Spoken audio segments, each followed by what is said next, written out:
Bem-vindos às Quintas com Péricles Ramos. Aqui é um canal de amigos para amigos, onde vamos refletir questões importantes. Você vai encontrar reflexões, estudos, testemunhos e palestras. Se inscreva e compartilhe nosso programa para que seus amigos possam assistir com você.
Milagres de Jesus. A transfiguração de Jesus.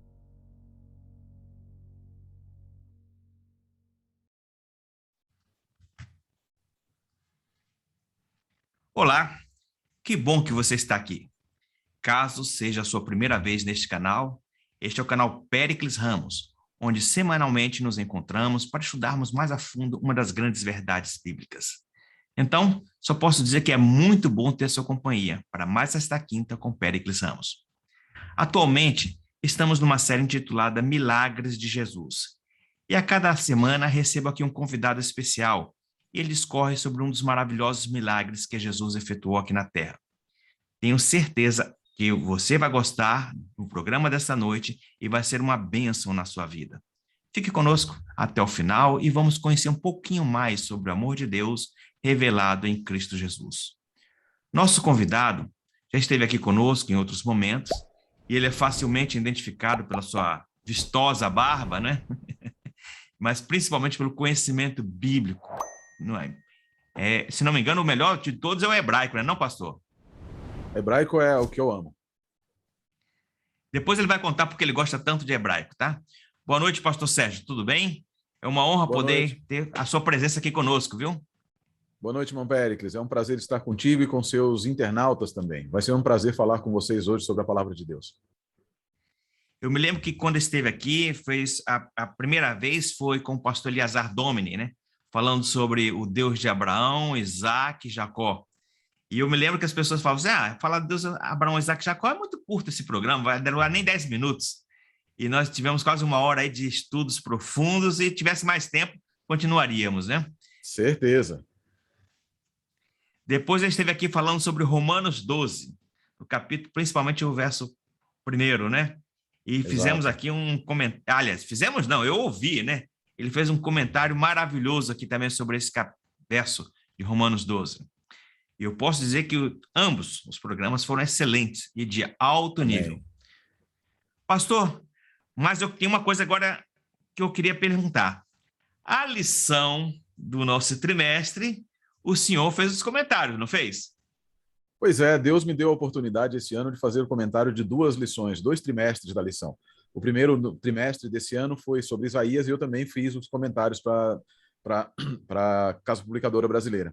E essa nova, agora, de Deuteronômio, também vocês vão ter o desprazer, né? Vão ter que me aturar mais um trimestre. Esse trimestre com uma novidade.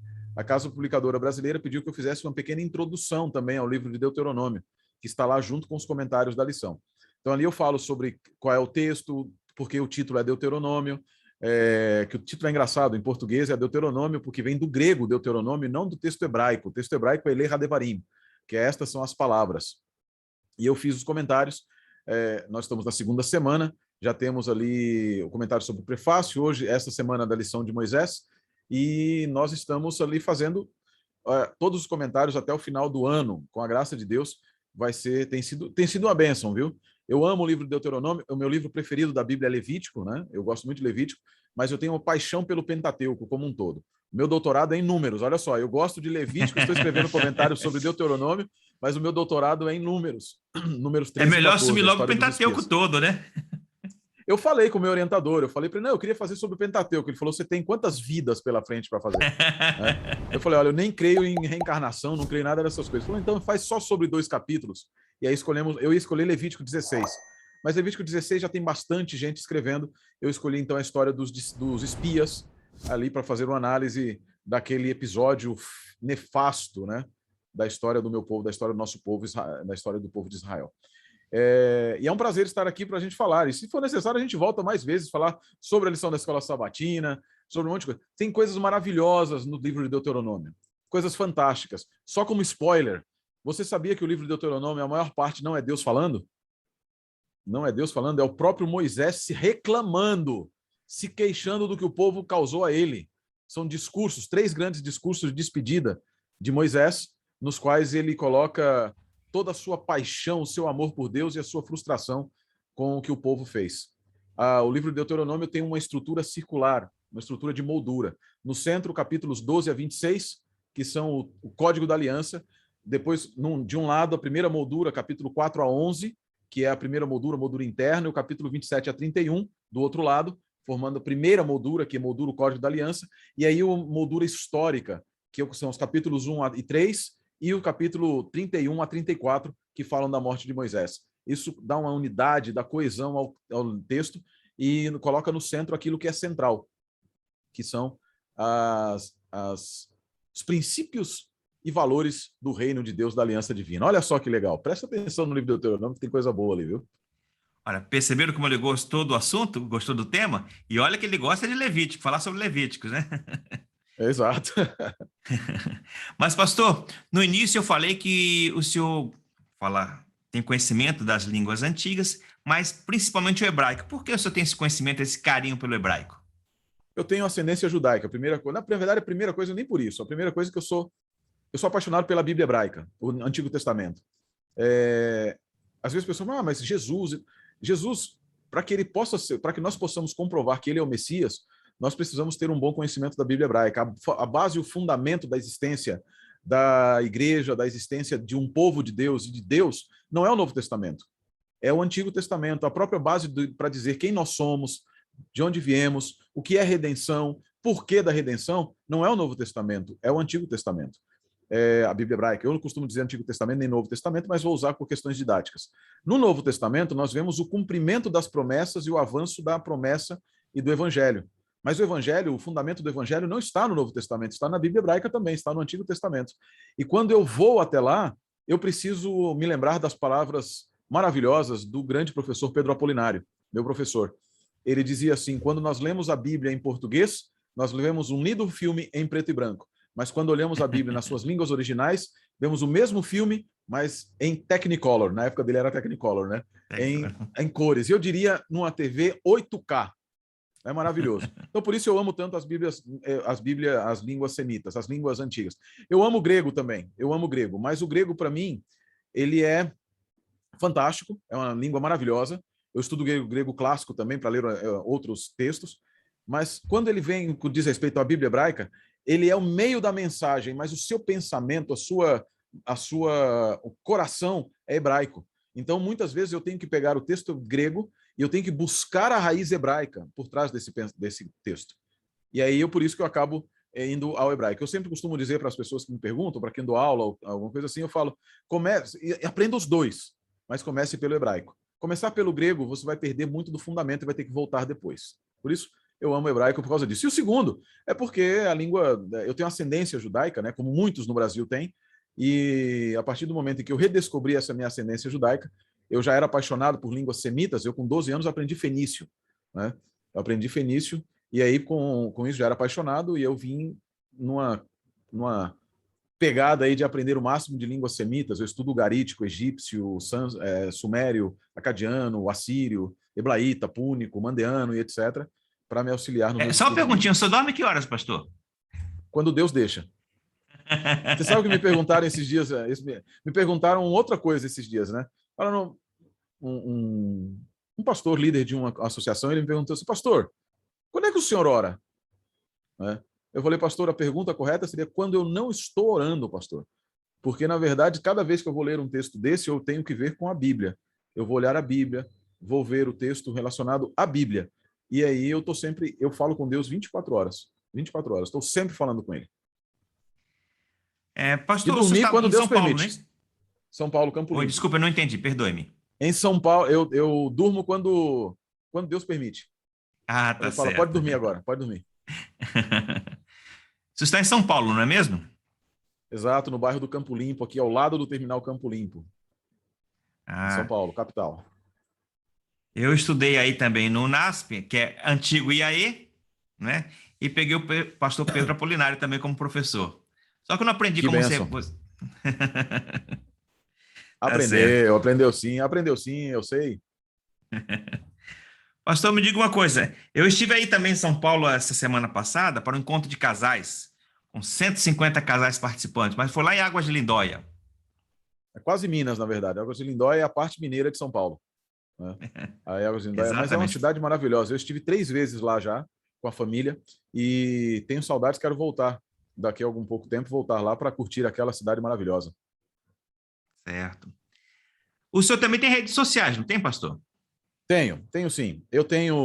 Hoje eu estava, inclusive, conversando com uma menina daqui da escola onde eu sou capelão. Pedi para ela, por favor, você pode rever aqui a identidade visual do meu canal, do Instagram. Eu nunca tive Instagram.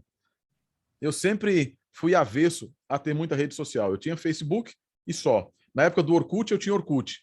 Aí sumiu o Orkut, entrou o Facebook, me forçaram a ter Facebook, e agora estão clamando que eu tenha um Instagram também. Eu não sei qual a diferença entre eles, mas eu pedi para ela montar a identidade visual. Eu tenho um canal, eu foco bastante no meu canal do YouTube, que é o canal Pastor Sérgio Monteiro, que também vai mudar a identidade visual a partir dos estudos dela, e nós vamos retomar aí a produção de vários vídeos. Estamos com uma série engatilhada, já sendo preparada, chamada série As Parábolas de Jesus, um novo olhar, um olhar no contextual, dentro da ótica do Oriente, e não com o pensamento moderno. Só para dar um spoiler, não vou eu dar 2, mas eu vou só um. A parábola do filho pródigo não tem nada a ver com o filho pródigo. A parábola do filho pródigo tem a ver com o filho que ficou. O filho que ficou. E aí, quando nós olhamos todo o contexto dela, ela ganha um significado muito maior. A parábola do rico e Lázaro também ganha um significado muito maior. Eu tenho visto, Péricles, que muitas vezes eu vou pregar em alguns lugares. Esses dias eu preguei para um grupo grande aí de pastores, e no final um deles me falou assim, pastor, agora eu vou ter que jogar fora os meus sermões. E era sobre o Salmo 23. E eu falei, o Salmo 23 não tem nada a ver com aquilo que a gente vive pregando por aí. A ovelha termina no verso 1. Dali para frente não tem nada a ver com ovelha mais. E ele falou, não acredito. Falei, em Israel nem existe Vale da Sombra da Morte, não sei de onde inventaram isso. Entendeu? Aí começa, e o texto hebraico nem fala Vale da Sombra da Morte, o texto hebraico fala Sombra da Morte. Salmavet. Não, assim, mas são spoilers aí do meu canal, vocês vão acessem lá o canal Pastor Sérgio Monteiro e vocês vão ter aí esses estudos. E você que está assistindo, fique atento, porque depois ele vai falar aqui também, viu? Opa! Já fica a abertura. Mas, pastor, o senhor tem rede social, o senhor tem 4 amigos aí, monta um quarteto. Não vão cantar, não, vai ser um desastre, né? Não, graças a Deus. Mas me fala um pouquinho desse quarteto aí. Pois é, o nosso quarteto é um quarteto fantástico, fenomenal, que é o quarteto Os Cavaleiros do Copo de Palmito. Né? Os 4 Cavaleiros do Copo de Palmito. A história do Copo de Palmito, você sabe, o pastor Eleazar Domini é o pastor de 14 igrejas lá em São Luís do Maranhão. Né? Ele esteve conosco semana passada. Ah, benção. Então você sabe quem ele é, e ele estava com um copo de palmito também? Não, olha, pois eu fiquei esperando ele beber a água naquele copinho de palmito dele, né? E agora está padronizado, que eu dei um para ele e ele não usou.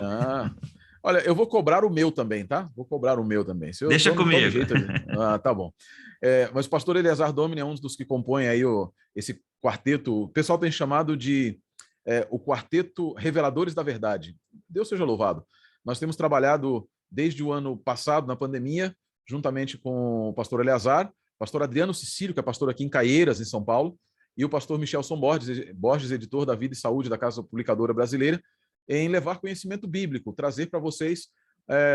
Nós falamos primeiro sobre o Apocalipse, né? Discorremos, foi muito gostoso. O Apocalipse decifrado, em que nós decodificamos o Apocalipse dentro da estrutura quiástica do Apocalipse, dentro de uma análise mais aprofundada. Claro que não conseguimos aprofundar tudo, porque senão não haveria tempo, e é um comentário de 100 volumes. Nós estamos agora no Adventismo Decifrado, as doutrinas adventistas passadas a limpo. Na próxima semana, você está nos assistindo hoje, na próxima semana, no dia 15 de outubro, você não pode perder, sexta-feira, 15 de outubro, às 20 horas, uma edição especial do Adventismo Decifrado, chamada Elas Refletem sobre Deus, Bíblia, Religião e Identidade. Nós teremos ali algumas grandes pensadoras adventistas, mulheres de Deus, que vão estar discorrendo sobre o que a mulher adventista pensa, a mulher verdadeiramente adventista, pensa sobre a Bíblia, sobre Deus. Deus pode te dizer o que fazer ou não? Será que Deus não pode dizer nem no mundo feminista que nós estamos vivendo?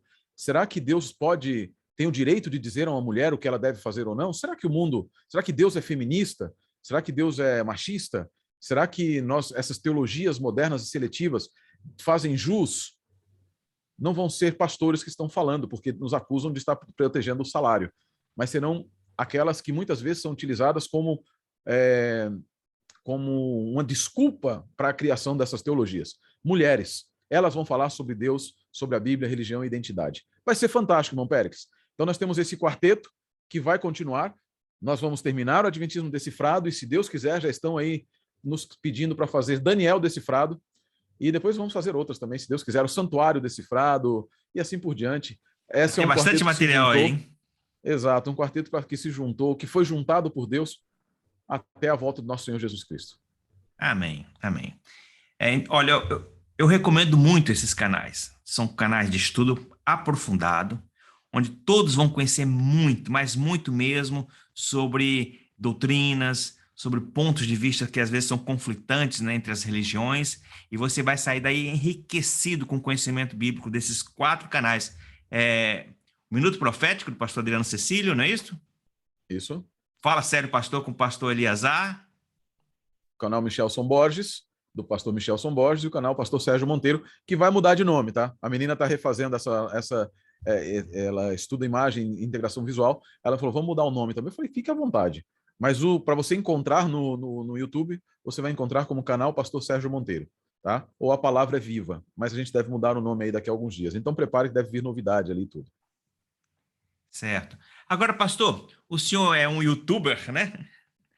Sem aquela pronúncia americana, que eu não sei falar mesmo. YouTuber. Mas me diga uma coisa, por que todas as pessoas que têm canal no YouTube ficam assim, não se esqueça de inscrever, não se esqueça de dar um like, e compartilha este vídeo? Por que as pessoas falam tanto sobre isso, pastor? Olha, existem 2 razões. Quando a gente recebe do YouTube a permissão para para participar do programa de criação de conteúdo, eles nos dizem, eles pedem para que a gente fale isso, que é falar de se inscrever, de dar o like e tal. E eles explicam a razão. Eles explicam a razão da questão de quanto mais gente dá like e compartilha, o algoritmo do YouTube entende que aquele vídeo é um vídeo útil para a comunidade, mesmo que seja para o seu grupo. Então, por exemplo, eu compartilho vários vídeos do Péricles, do irmão Péricles, eu vou compartilhando, eu dou like em todos. Então ele entende que aqueles vídeos são bons para mim e para o meu grupo de amigos. E ele manda para essas outras pessoas também. E aí, para o grupo de amigos dessas outras pessoas, também vai mandando. Então, cria uma rede do bem com espalhar em vários níveis as mensagens que são transmitidas. Por isso, é extremamente importante você se inscrever para ficar atualizado sobre o que a gente produz. Isso é extremamente importante. Receber as notificações e também dar o like, dar um joinha, deixar o seu gostei para dizer que o vídeo é útil e que o algoritmo do YouTube vai entender que ele deve mandar aqueles... Você já viu aquelas vezes que tem aqueles vídeos sugeridos para você? Esses vídeos sugeridos são baseados nos seus likes e nos likes da sua rede, daqueles que compartilham com você o Google+, o Google+, e também os outros vídeos na sua rede, chamada a rede do Google, que são seus amigos no Google, que são seus amigos no YouTube e coisas assim semelhantes. Então, e que tem os mesmos interesses que você. Então é por isso que a gente fala bastante disso, tá bom? Pois é, e eu digo o seguinte, que quando você compartilha, você dá o seu like, você está se tornando um missionário digital, né? Sempre. Porque essa mensagem está sendo ampliada, está sendo divulgada para mais pessoas, né? Então, eu quero dizer para você o seguinte, olha, siga os conselhos do pastor, viu? Se inscreva no meu canal, se inscreva no dele também, que você vai ter bastante material para preencher, para enriquecer a sua vida espiritual e melhorar também a sua vida social, física, mental e assim por diante. O nosso estudo dessa noite, pessoal, é um estudo muito interessante, um milagre muito interessante, porque muitas pessoas leem e não associam essa situação, aquele evento, aquele momento, com um milagre. É um milagre diferenciado, né? E que hoje... Bem, mas não sou eu que vou falar, não. Quem vai falar é o pastor. Quem vai falar é o pastor Sérgio Monteiro. Mas antes, vamos fazer uma oração? Então, se você puder curvar sua fronte, tá certo? Fechar seus olhos, vamos pedir as bênçãos de Deus. Deus bondoso, aqui estamos mais uma vez para estudarmos a Tua palavra. Pedimos que o Senhor possa inspirar o pastor Sérgio Monteiro para que essa mensagem possa vir de encontro às nossas necessidades. Que Teu Santo Espírito possa preparar nosso coração e que Ele venha trazer conforto, esperança e renovação da nossa fé. É o que pedimos em nome de Jesus Cristo. Amém, Senhor. Amém. Pastor, por favor, estes momentos agora são seus. Amém, amém. Que Deus seja louvado. É um prazer enorme estar aqui com vocês, mais uma vez. E para falar de algo tão maravilhoso que são o nosso Senhor Jesus. Algumas pessoas, às vezes, me dizem assim...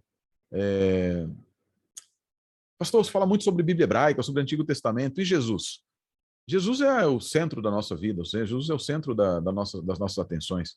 Ele é meu maior amigo, ele é o meu pai, ele é o meu salvador, é o meu redentor, é meu irmão judeu, né? Mas eu gosto de estudar a Bíblia hebraica, porque dá a ele também, cada discurso de Cristo, cada evento da vida de Jesus, cada milagre de Jesus, tem um contexto judaico, tem um contexto da Bíblia hebraica, tem um contexto maravilhoso relacionado a tudo aquilo que Jesus representava e que foi prometido na Bíblia hebraica. E hoje nós vamos falar sobre o milagre, né?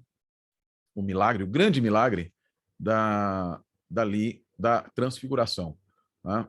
A transfiguração ela é descrita no livro de Mateus, capítulo 17, em Marcos 9 e também em Lucas 9. Eu quero tomar aqui o capítulo 17 de Mateus como base da nossa meditação de hoje. Jesus ele estava ali numa sequência anterior, ele saiu de Betsaida, e estava indo para Cesareia de Filipe, né, ali próximo do Monte Hermon, e por isso se diz que é no Monte Hermon, né?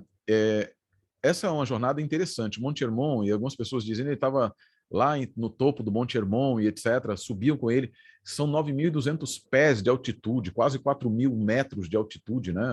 É bastante coisa, é bastante mesmo. Mas será que era ali naquele lugar que Jesus levou os discípulos? De onde ele estaria até para subir seriam 24 milhas, né? Uma distância que ele deveria ter tomado 2 ou mais dias para andar. Então, se ele tomou os discípulos passados 6 dias, provavelmente ele caminhou, ou antes, com 4 dias, ele começou a sua caminhada para o Monte Hermon com seus discípulos, né? Ou ele saiu no 6º dia e a transfiguração aconteceu no 8º dia, né? Ele começou a caminhar e foi para aquele lugar, tá? Existem muitos problemas com relação a isso, eu não vou entrar em detalhes técnicos, até porque hoje não é dia de nós entrarmos em detalhes técnicos, mas buscarmos entender aqui a mensagem desse texto, tá? Veja, quando nós tomamos o texto de Mateus 17, nós vamos ler o seguinte: 6 dias depois, tomou Jesus consigo a Pedro e seus irmãos, Tiago e João, e os levou em particular a um alto monte. Mateus não fala onde era. Na verdade, não há uma determinação de onde seria. E já imediatamente, porque a localização não era tão importante. o contexto e porquê do alto monte é importante, tá bom? Ele foi transfigurado diante deles, e seu rosto resplandecia como o sol, e suas vestes tornaram-se brancas como a luz. Nós temos aqui um contexto fantástico, maravilhoso, que é o contexto do Êxodo. No Êxodo, quando Moisés desce da montanha, olha só, Moisés sobe a montanha, capítulo 32 de Êxodo, nós vamos encontrar Moisés também subindo para o monte Horebe, para o monte Horebe, no qual ele vai se encontrar com Deus. Jesus agora toma 3 dos seus discípulos e sobe para o monte alto, e dali acontece o milagre da transfiguração. Juntamente com isso, a descrição do rosto de Cristo, de que ele resplandecia como o sol, é também como a descrição de como Moisés resplandecia quando descia, a ponto de pedirem para que ele cobrisse a sua fronte e não lhes aparecesse, não lhes falasse, não lhes mostrasse a fronte. Aqui nós temos um claro paralelo entre Jesus e Moisés, acentuado ainda mais quando no verso 3 nos é dito que apareceram Moisés e Elias falando com ele. Moisés e Elias falando com ele. O que isso significa? E também, a gente, uma questão interessante, como é que eles souberam que eram Moisés e Elias? Como eles podiam descrever e saber que eram Moisés e Elias que estavam falando com Jesus? Mais do que isso, né, quando nós vamos no livro de Lucas, no capítulo 9, quando é falado a respeito da própria da reencarnação, né, falando a respeito da transfiguração, eles falando a respeito de Elias, vem falando a respeito de Elias, a morte de João, Herodes e etc. E quando chega mais adiante, a partir do verso 28, diz que cerca de 8 dias, depois de proferidas estas palavras, tomando consigo a Pedro, João e Tiago, subiu ao monte com o propósito de orar. O propósito aqui em Lucas não é transfigurar-se diante deles, não é apresentar a sua glória, mas orar. E aconteceu que, enquanto ele orava, aqui algumas ideias são introduzidas de forma interessante. O objetivo de Cristo nesse momento não era transfigurar-se diante deles e apresentar a sua glória, mas orar. Olha que fantástica mensagem.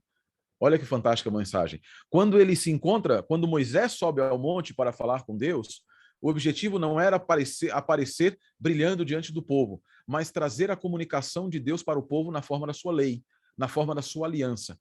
A aliança, ela é estabelecida, ela é apresentada para o povo, a aliança mosaica, essa invasão temporal da aliança eterna, que é aquela grande e única aliança que sempre existiu.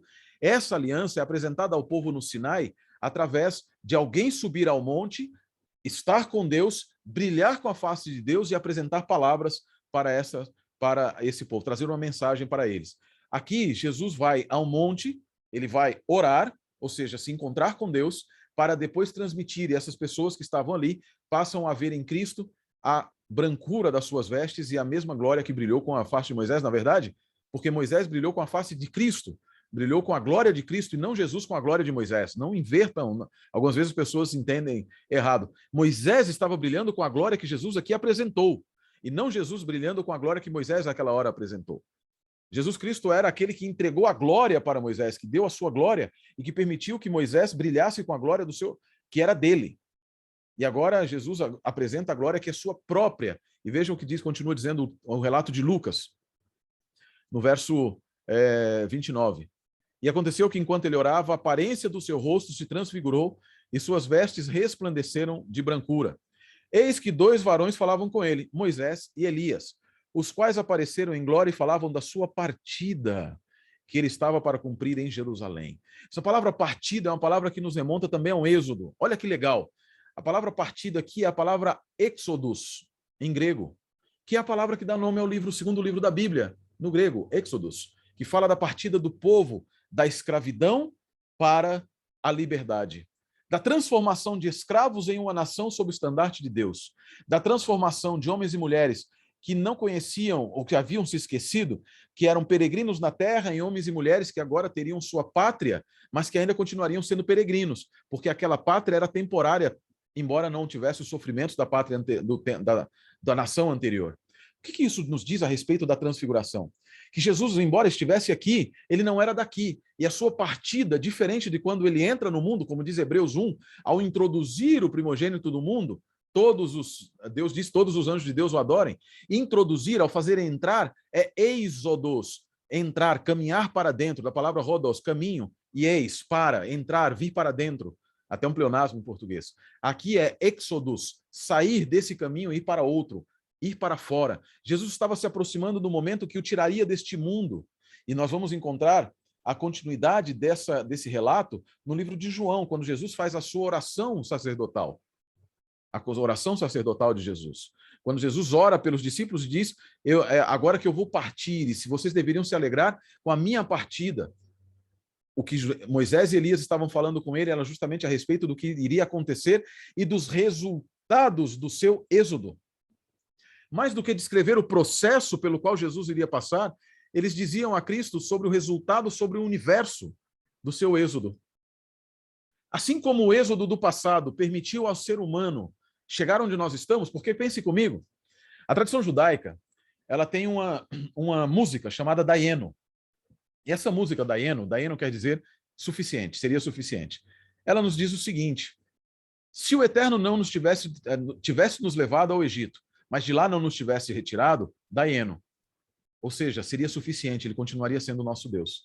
Mas se o Eterno tivesse falado a Moisés e não nos tivesse tirado do Egito, eu pulei uma parte, nos tivesse tirado do Egito e nos levado apenas até o mar, e não houvesse aberto o mar diante de nós, Dayenu, seria suficiente. Mas se Deus Eterno tivesse aberto o mar diante de nós, nos feito cruzar, mas não nos tivesse alimentado com o maná, Dayenu. E se o Eterno nos tivesse alimentado com o maná e nos tivesse levado apenas ao monte, mas não nos tivesse dado sua lei, Dayenu, seria suficiente, ele continuaria sendo Deus. Se o Eterno nos tivesse dado a lei, mas não nos tivesse levado até Canaã, Dayenu, seria suficiente. E assim vai falando de várias situações que aconteceram no período do Êxodo. E todas elas terminam com Dayenu, seria suficiente. Se o Eterno não tivesse nos tirado da terra do Egito, fatalmente não haveria a vinda do Messias. Ainda assim seria suficiente para demonstrar que ele é o nosso Deus.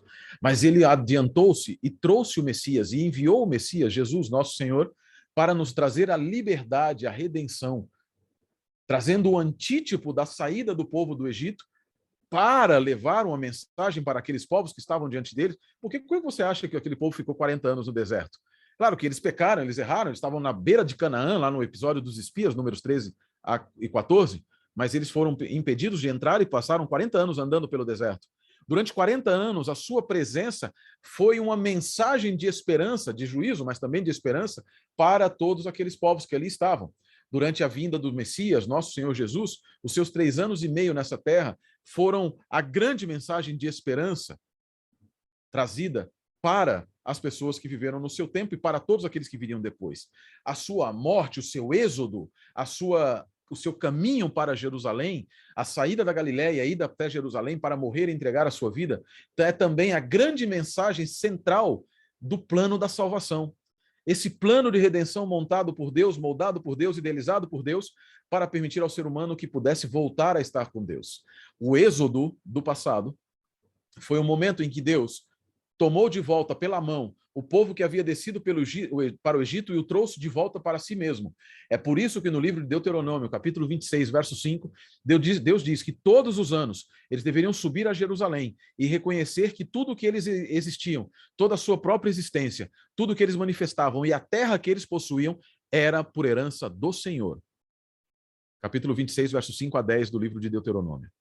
Tudo que nós temos hoje, tudo que nós recebemos de Deus hoje, tudo que nós podemos ter de Deus está plenamente relacionada com o êxodo de Jesus Cristo, da sua pátria celestial, Filipenses 2, 5 em diante, da sua pátria celestial, o seu caminho de dores quando ele se aproximou da terra, quando ele chegou até aqui e quando ele se entregou para morrer por nós.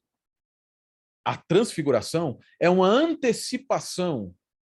Vejam, é uma antecipação da recompensa a ser dada para aqueles que deveriam crer em Jesus Cristo. Nós continuamos lendo a transfiguração, logo em seguida aqui no relato de Mateus, capítulo 17, em seguida do que ele continua dizendo, apareceram Elias e Moisés. A pergunta que eu tinha feito, como eles souberam que era Elias e Moisés? No livro de Miqueias, é dito que Deus enviaria diante dele o profeta, o grande profeta, livro de Malaquias. Seria enviaria, eis que diante de mim envio o meu profeta Elias, e ele converterá o coração dos filhos aos pais. A tradição judaica, ela diz que Elias não viria sozinho. E é uma tradição antiquíssima, está na Pesíclita do Rabi Ismael, de anterior a Cristo. Nós temos evidência antiga. E ela diz que não apenas viria Elias, mas que Moisés o acompanharia também. No Salmo 100 é dito que 2 grandes poderosos, e Moisés seria um desses. Deus prometeu a Moisés que ele viria também para anunciar o Messias, para mostrar àqueles que deveriam receber essa mensagem que o Messias havia chegado. Era a festa de tabernáculos, exatamente a festa que terminou semana passada na comunidade judaica. Na comunidade judaica, a festa de tabernáculos terminou na terça-feira da semana passada. Então nós podemos localizar no tempo, aproximadamente há uma semana e mais 10 dias, era aproximadamente o tempo em que Jesus estava no templo, nesse monte, juntamente com Pedro, João e Tiago, ou Pedro, Tiago e João, transfigurando-se. A tradição judaica também diz que o Messias, quando aparecesse, ele viria para trazer, para estabelecer, não é a tradição, não é a Bíblia, mas a tradição judaica, para estabelecer o reino de Israel. Pedro ainda estava compreendendo essa tradição, estava com essa tradição na cabeça, e por isso ele diz no verso 4, é bom estarmos aqui. Se queres, farei aqui 3 tendas, uma será tua, outra para Moisés e outra para Elias.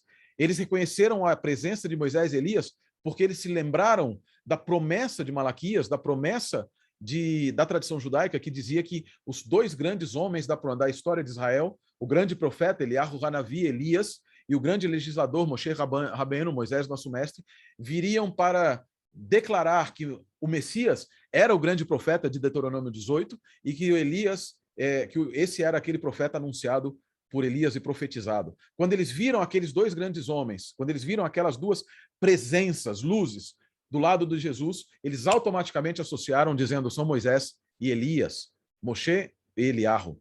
E ao eles compreenderem isso, eles entenderam que o reino messiânico havia chegado, mas não entenderam, eles estavam certos que o reino messiânico havia chegado, mas não haviam compreendido, porque estavam presos ainda à tradição de homens, tradições rabínicas e tradições daquele tempo, de que o reino messiânico não se completaria sem a morte do Messias. Não haviam compreendido ainda. Por isso há tanto impacto no livro de Lucas, e apenas o livro de Lucas é o que registra, que falava a respeito da sua partida, da sua ida, da sua descida para Jerusalém. E isso é extremamente importante no contexto. Por quê? Porque mostra que eles não haviam ainda compreendido completamente o plano da redenção. E ao não haver compreendido completamente o plano da redenção, eles tinham expectativas humanas relacionadas ao advento do Messias, e não apenas ao advento do Messias, mas também à proclamação dos 2 grandes profetas de Israel, Moisés e Elias. Por isso eles entendem que eles devem ficar ali, e querem mantê-los aqui. No livro de João, no Evangelho de João, e João estava com eles, João diz que eles viram a glória de Jesus. Pedro vai dizer a mesma coisa na sua carta de 1 Pedro, vai dizer, vimos a sua glória. É nesse evento que ele viu a glória. João diz assim, a glória do que ele habitou entre nós. Livro de João, capítulo 1, versos 12 em diante, ele habitou entre nós. E a palavra habitou é exatamente a mesma palavra de fazer tendas aqui. Ele fez a sua tenda conosco. Não era mais necessário que os homens fizessem tendas para Jesus e para aqueles que ali estavam, porque o próprio Cristo havia feito a sua tenda, e era o seu próprio corpo, diz, aqui está minha gatinha, diz ali o livro de Hebreus, capítulo 10, 19 e 20, ele fez a sua tenda conosco, que é o cumprimento da promessa de Levítico 26. Êxodo 25, verso 8, farei um santuário e habitarei no meio de vocês. A habitação de Deus não é apenas o santuário como estrutura física, mas a presença do santuário, que é o próprio corpo de Cristo, de acordo com Hebreus 10, 19 e 20. Ao aqui estar na transfiguração e mostrar que ele é muito maior, Jesus mostra que o seu corpo, o santuário e o templo que ele iria apresentar e entregar para ser feita habitação entre todos, era muito maior do que um templo feito por mãos humanas. É aquilo que diz em Hebreus 8. Nós temos um sumo sacerdote que comparece diante de nós em um tabernáculo não feito por mãos humanas, não desta criação. O templo do corpo de Cristo é muito maior, assim como o santuário que ele representava é muito maior também. A transfiguração nos traz, então, todos estes aspectos. Na transfiguração, nós vemos o êxodo passado, o anúncio da morte de Cristo, a certeza de quem ele é, divino, de quem ele é, nos dá uma declaração da divindade de Jesus, nos mostra que o Deus estava disposto a morrer por cada um de nós, mas Deus estava disposto a apresentar, a minha gata está aqui querendo que eu faça carinho, Deus estava disposto a habitar conosco, e a transfiguração é a demonstração de que, embora pecadores, miseráveis, o povo judeu daquela época, e cada um de nós em todas as épocas, embora não sejamos dignos de termos a habitação de Deus em nós, a sua graça é suficiente para fazê-lo habitar conosco. Olha que fantástica mensagem da transfiguração. Por fim, e eu vou terminando aqui com isso, por fim, nós temos, talvez, uma das mais fantásticas mensagens da transfiguração. Ela nos leva para o passado, para o Êxodo, nos mostra que Jesus é o profeta maior do que Moisés. Um profeta como Moisés, ou maior do que Moisés. Nos mostra que a glória que Moisés recebeu não era sua própria, mas aquele que lhe deu a glória agora estava demonstrando essa mesma glória pessoalmente. Nos leva para Elias e a promessa de que Elias, que não morreu, estaria e anunciaria o Messias. Cumpre-se a promessa. Cumpre-se a promessa. Nos mostra que Jesus era divino, porque junto com João 8,58, nós encontramos a grandiosa demonstração da glória de Cristo Jesus. Em João 12, versos 40 e 42, nós temos Jesus dizendo que Isaías contemplou a glória, e Abraão contemplou também a sua glória, o dia de Jesus. Agora os discípulos contemplam como aqueles homens do passado. Eles falam, aqueles homens que estavam com ele, cumprem a tradição judaica e a profecia bíblica, e demonstram então que Deus era fiel e Deus estava cumprindo, como havia escutado no Êxodo, o clamor do povo. Agora Deus estava escutando o clamor da humanidade, estava proporcionando salvação através da vinda do seu filho, que era muito maior do que Moisés, muito maior do que Elias, cumprindo a promessa do libertador. Na transfiguração, Jesus se apresenta como Deus atuando na terra. Apresenta-se como Deus atuando em prol dos seres humanos. Apresenta-se como o Deus de amor, o Deus de glória. Mas apresenta-se também como Deus que está disposto a habitar com o ser humano, sem necessidade de que o homem agora construa um tabernáculo, porque ele mesmo fez o tabernáculo para si. Pedro, tomando a frente, diz: é bom porque estejamos aqui, porque podemos construir-te um tabernáculo. E Jesus não lhe diz nada, apenas talvez pensando: Pedro, você não entendeu ainda. Eu sou o verdadeiro tabernáculo. Eu sou a divindade e eu quero colocar a mim mesmo. E nós vamos encontrar isso lá no livro de Apocalipse. Ele, Deus com eles, habitará com eles. Eis aqui a tenda de Deus com os homens. Apocalipse 22. Jesus estava demonstrando na transfiguração, agora nos levando para o futuro. Para o futuro, que ele é a tenda de Deus com os homens. E ele nos leva também para o futuro, ao demonstrar que ele tem o poder de perdoar os pecados e de dar recompensa para aqueles que o amam e para aqueles que cumprem o seu mandato e ouvem as suas promessas. Nós temos Elias representando todos aqueles que haverão de estar vivos na ressurreição, na vinda de Jesus Cristo, na segunda vinda de Jesus, quando ele finalmente será plenamente glorificado para não mais perder a sua glória, para não mais depô-la, como dizem em Filipenses 2, e Moisés, representando todos aqueles que passaram pela vida, passaram pela morte e foram ressuscitados e trazidos de volta à vida. 3 categorias de pessoas estão ali 4 categorias na transfiguração. A primícia, Jesus Cristo, de acordo com 1 Coríntios 15, 23, está ali. Nós temos Moisés e Elias, representando a categoria dos que não passarão pela morte, Moisés representando a categoria dos que passarão pela morte, mas serão trazidos à vida mais uma vez, e os discípulos, representando os que, juntamente com Elias, não passarão pela morte, mas serão trasladados no último momento. Elias, talvez poucos participam da categoria de Elias e Enoque. Juntamente da categoria de Moisés, todos os santos que faleceram na mensagem do terceiro anjo, da fé do terceiro anjo, desde o cumprimento da profecia das 2.300 tardes e manhãs até o dia que Jesus voltar. Mártires, homens e mulheres que entregaram sua vida, aqueles que ressuscitaram com Cristo, em Mateus 23, 52, 27, 52, 53, nós participaremos de uma delas. Eu não me importo qual delas eu vou participar, eu só quero estar lá para participar. Quando eu olho para a transfiguração, eu volto lá no Êxodo e sei que Deus fará tudo além do que é apenas suficiente. Eu sei que o Messias grandioso é maior do que Moisés, que as obras do Messias são muito maiores do que as obras que Moisés e Deus fez no próprio Êxodo, porque a obra do Messias não foi feita através de um intermediário, mas é Deus mesmo atuando na vida dos seres humanos, atuando no mundo dos seres humanos. Quando eu olho para a transfiguração, eu vejo um homem tolo, Pedro, que ainda não havia compreendido que a obra é muito maior do que estabelecer um reino humano. E eu penso em mim mesmo, se eu não estou querendo que Deus estabeleça um reino humano em minha vida, querendo colocar o meu reino em lugar do reino de Cristo. Porque foi isso que Pedro tentou fazer. E Pedro sofreu a consequência disso até o momento da negação de Jesus, porque ele ainda enxergava Cristo como um príncipe guerreiro, como que estabeleceria o reino terrestre. Pós-ressurreição, depois da morte de Cristo, quando as suas quando as suas expectativas são frustradas, ele se lembra da transfiguração e aí ele diz, uau, agora eu entendi, não tinha nada a ver com o reino desse mundo, ele não podia morar na tenda que eu queria estabelecer, porque Salomão, o grande rei, ao construir o grande templo para o grande Deus, disse, não há nada que possa ser feito neste mundo que possa te conter, pequeno é o meu santuário. Como eu vou poder construir uma tenda? Como eu pude ser tão tolo a construir uma tenda para aquele que é o Senhor do universo? E Pedro diz, eu contemplei a glória dele. Eu pude contemplar e vimos a glória dele. Isso impactou Pedro, Tiago, João, os três que eles tiveram.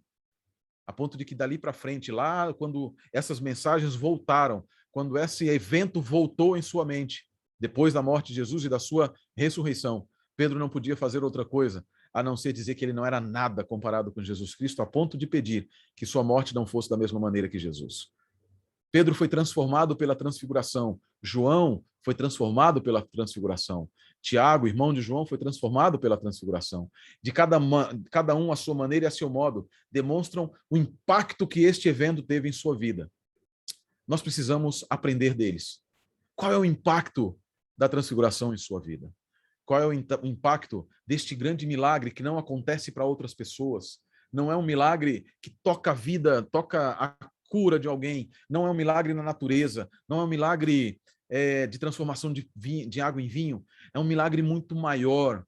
É o milagre da demonstração, da ação de Deus, que está disposto a morrer no Êxodo, sair da pátria celeste, vir até esta pátria terrestre, onde não é o seu lugar, fazer deste lugar a sua habitação e ser um conosco, embora sendo o Deus Criador do universo. Quando eu penso nisso, eu só digo, louvado seja o Senhor. E que Deus nos abençoe. E que a transfiguração não seja apenas um relato de um monte distante, de um ensino distante, mas seja o relato que nos permite ver Deus atuando em seu êxodo, para me levar no meu êxodo para o lar de onde ele saiu e de onde nós nunca mais teremos que sair, porque nós habitaremos na casa do Eterno por longos e longos dias, em nome de Jesus, que se transfigurou e mostrou que ele era muito mais do que apenas um homem, e que ele era Deus, e Deus conosco. Amém. Eu quero orar com você nesse momento, para que esta mensagem da transfiguração faça um efeito transfigurador, transformador na tua vida também. Adonai, Deus dos exércitos, Senhor de toda a glória, nós te louvamos e agradecemos pelo milagre da transfiguração, por todos os milagres de Cristo nesta terra, mas pelo milagre grandioso da transfiguração, quando aquele que era Deus mostrou-se completamente diante dos homens. Homens que ainda tinham suas perspectivas, que foram mudadas, começaram a ser mudadas aqui, e homens que ainda tiveram que caminhar mais tempo contigo, tiveram que caminhar mais tempo a aprender de ti, assim como nós ainda estamos caminhando. Que assim como eles que caminharam, entenderam posteriormente o milagre da transfiguração e disseram, uau, agora nós entendemos Ele era muito mais do que um homem. Uma pequena tenda não é suficiente. Que nós possamos compreender também todas as implicações deste milagre grandioso da transfiguração. Desde nos levar ao passado e nos fazer compreender a atuação ali com Moisés e com teu povo durante o Êxodo, até nos levar a compreender que o teu tabernáculo é muito maior do que uma construção física. A nos levar a compreender que dentro em breve, homens e mulheres que escutaram esta mensagem serão ou trasladados sem ver a morte, ou serão ressuscitados para viver contigo eternamente. Que nós façamos parte de um destes grupos, mas que façamos parte. Confiados em tua graça nós oramos, confiados no sangue daquele que se transfigurou e que pouco tempo depois entregou-se na cruz do Calvário, cumprindo o seu êxodo e retornando para a pátria celestial, para onde ele nos convida hoje, nosso Senhor e Salvador, nosso irmão e Pai, Jesus Cristo. Amém, Senhor. Amém. Amém, Senhor. Amém. Olha, pastor, que mensagem maravilhosa, viu? Amém. Eu quero dizer o seguinte, não importa qual grupo vou estar, eu quero estar num desses grupos que vai para o céu. Amém. Amém. Que assim seja. Pastor, eu sempre termino aqui lendo 3 versículos de 2 capítulos da Bíblia. Sempre eu leio numa versão diferente. E hoje eu vou ler dessa quase tempo de um guindaste aqui para pedir ajuda. Minha avó tinha uma dessa. Pastor, eu não sou do tempo da sua avó não, mas tem essa Bíblia já há bastantes anos, viu? Ah, mas essa daí é aquela da época que João Paulo II esteve aqui no Brasil?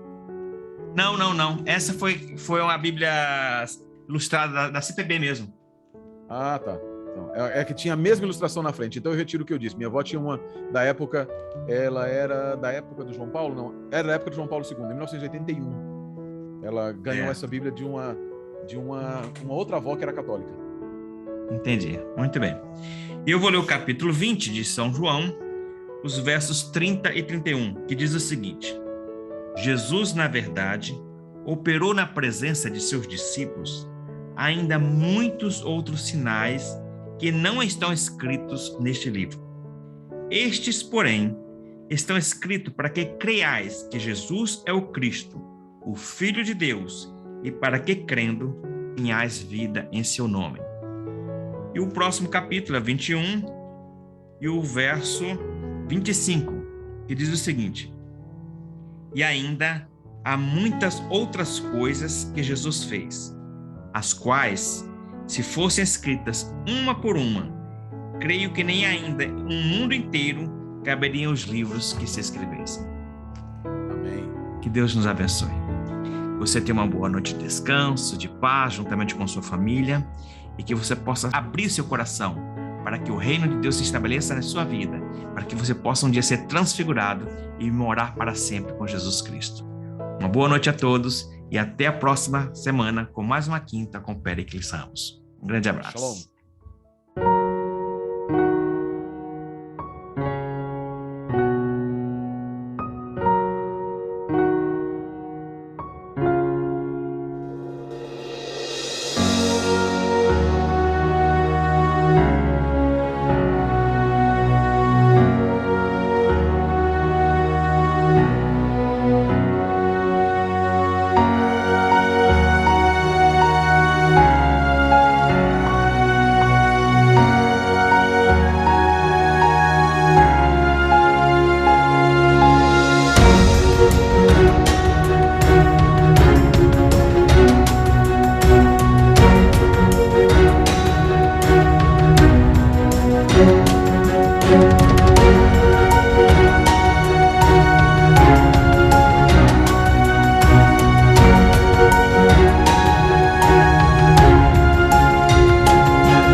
Milagres de Jesus.